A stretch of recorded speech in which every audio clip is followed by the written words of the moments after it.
السلام علیکم ورحمۃ اللہ تعالی وبرکاتہ۔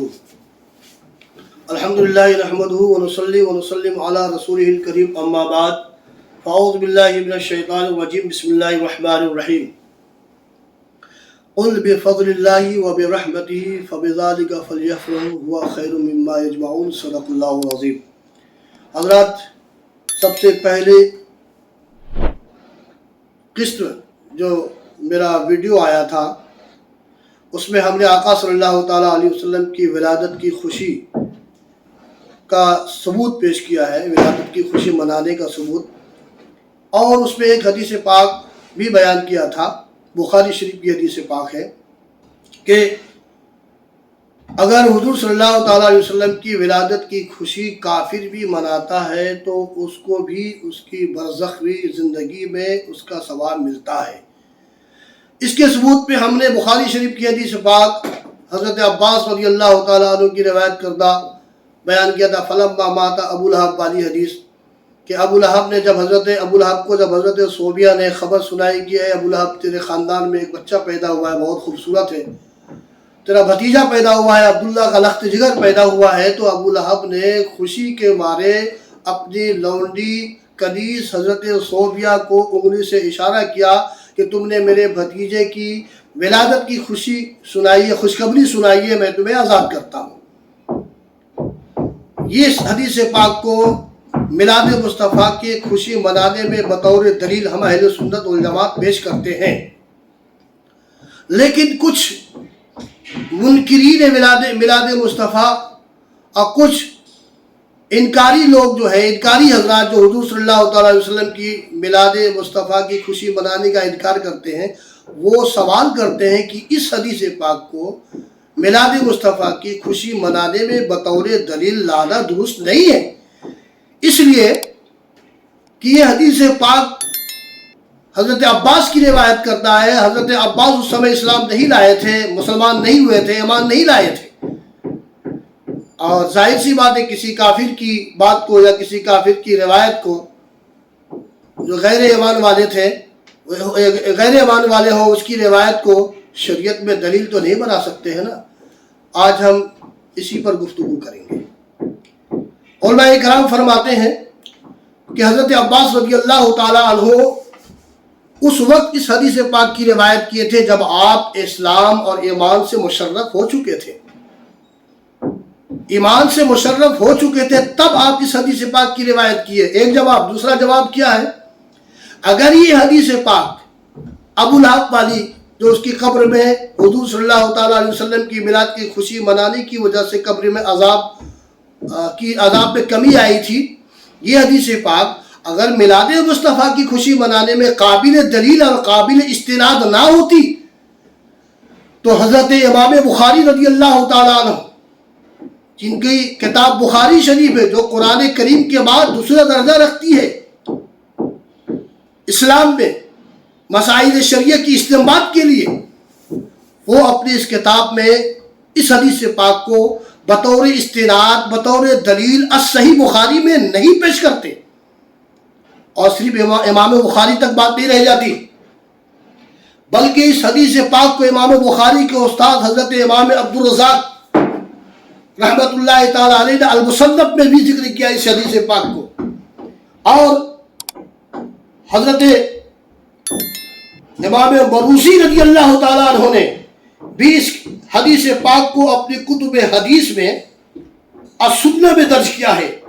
امام بہقی نے تو اس حدیث پاک کو میلاد مصطفیٰ کی خوشی بنانے کے ثبوت میں اپنی 3 کتب حدیث میں روایت کیا۔ امام بہقی رضی اللہ تعالیٰ عنہ نے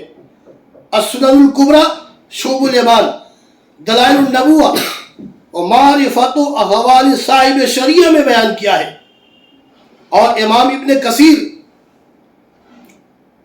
جو ابن تیمیہ کا شاگرد اور اس کا مرید تھا، خارجی تھا، انہوں نے بھی اس حدیث پاک کو اپنی کتاب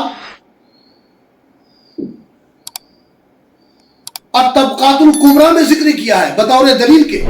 کہ میلاد مصطفیٰ منانا، میلاد مصطفیٰ میں خوشی منانے کے ثبوت پر امام بغوی نے اپنی کتاب شرح سنہ میں ذکر کیا، اور اس کے علاوہ بہت سارے ہمارے پاس دلائل ہے، بہت سارے ائمہ حضرات، بہت سارے محدثین، بڑے اجلہ علماء کرام نے اس حدیث پاک کو اپنی اپنی کتب حدیث میں بطور دلیل پیش کیا ہے کہ آقا صلی اللہ تعالیٰ علیہ وسلم کی